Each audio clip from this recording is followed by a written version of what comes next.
this edition of Newswatch. I'm Abby Witt. And I'm Jane Pataki. The Asbury Worship Collective recorded a live album on February 18th at the Great House Theater. An audience of Asbury students enjoyed the show.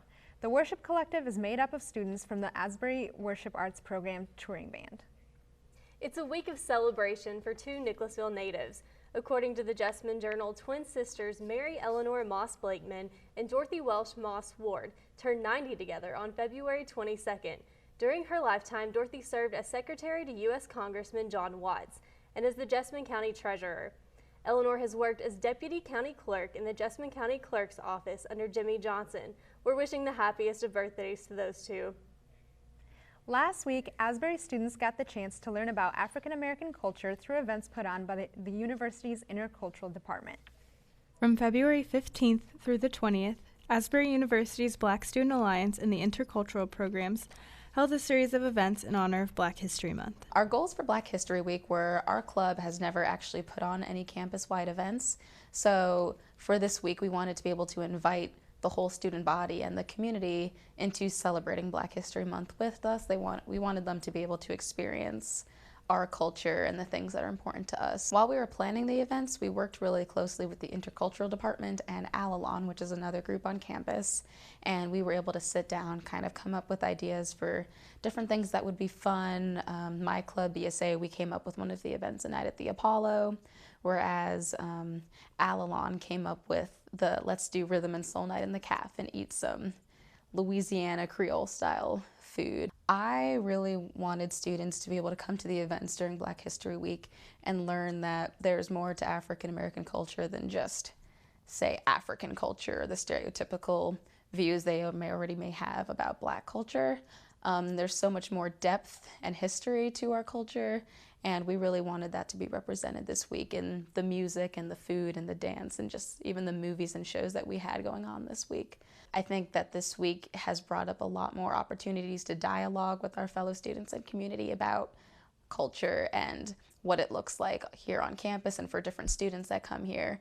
We would like to do this kind of thing for Black History Month every year. We're actually thinking about next year, instead of doing a week-long event, moving events every weekend of February. That way it takes up the span of the whole month of February, so we're really celebrating all of Black History Month. And so we'll see where it goes in the future. This has been Alexa Goins reporting for Newswatch 3. Asbury University's student body recently elected the executive cabinet for next year.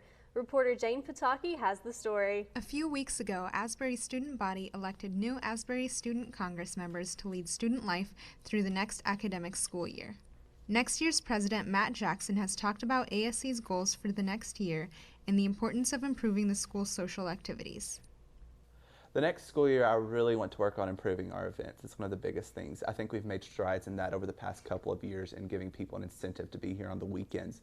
And I think we've learned from that. We've made some mistakes with events. I think we've had events that really don't have much of a broad appeal. So that's really what I want to work on, is having events that students really come out for, because I think that's the purpose of ASC, is to help students find their place on campus where they want to be involved. And one of the most awesome opportunities to meet other students and really find out where your connections are is through ASC events. Next year's Vice President of Student Activities, Lizzie Sherwood, has said that focusing on community is essential for ASC. The biggest cause for this is, I know community is such a big buzzword on campus, but really building intentional community and creating a space for people to get to know each other and form friendships that will last beyond their time here at Asbury. Reporting from Asbury University in Wilmore, Kentucky, this is Jane Pataki for Newswatch 3.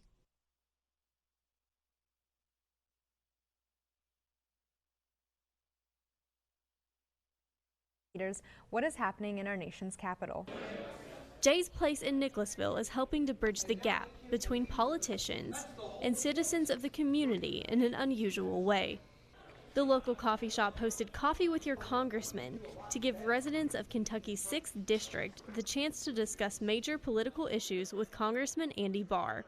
I think it's fantastic, primarily because it was a promise that Andy made that he would stay in touch with his constituents in Jessamine County and let us know what he's doing in Washington and how he feels about the policies from the president on down through the House and the Senate.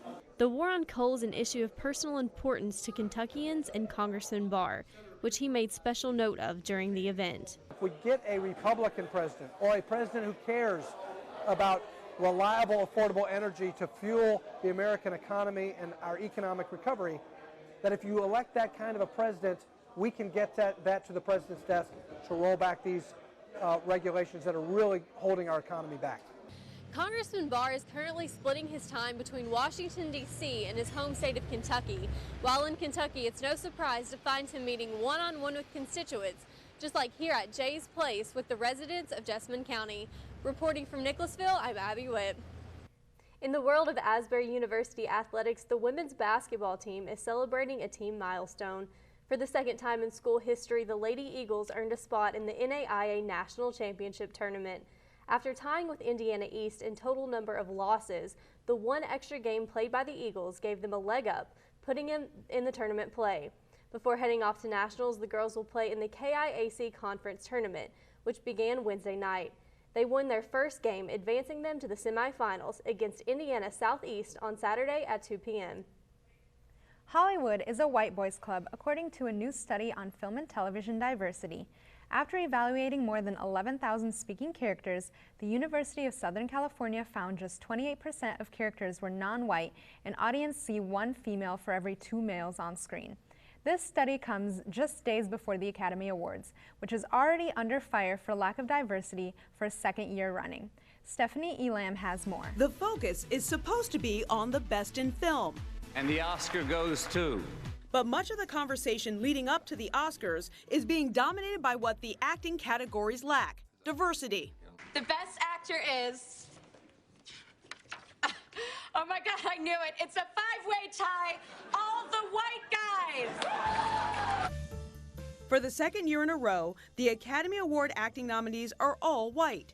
The immediate backlash dominating social media and led by Jada Pinkett Smith. Let's let the Academy do them with all grace and love. And let's do us differently. And filmmaker Spike Lee. My wife and I, Tanya, in all good consciousness, we cannot attend the Academy Awards. So in response to the controversy, the Academy's leadership moved swiftly to institute more changes to increase diversity among Oscar voters. The goal? To double the number of women and people of color by 2020.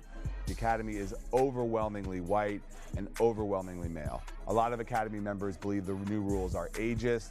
They believe they are reverse racism. I don't think there's a cabal of white people going, let's make sure we don't give anybody who's black or Latino. I don't think that's what's happening. So it's about a multiplicity of the people that this country represents not having access at a very early point in this process. Y'all just got a snapshot of how Americans really feel. Indeed, Academy voters can't cast their ballots for movies that represent a wider range of the human condition if those films are never made in the first place. The ultimate change here needs to come from the top echelon of Hollywood executive suites. It's getting those kinds of minority-driven movies into the Oscar conversation. That is the difficult part. I would like to see more people step up because we're going to be in the right side of history. Stephanie Elam, CNN, Hollywood. That wraps up our show. This has been Newswatch 3. I'm Jane Pataki. And I'm Abby Witt. Have a great day.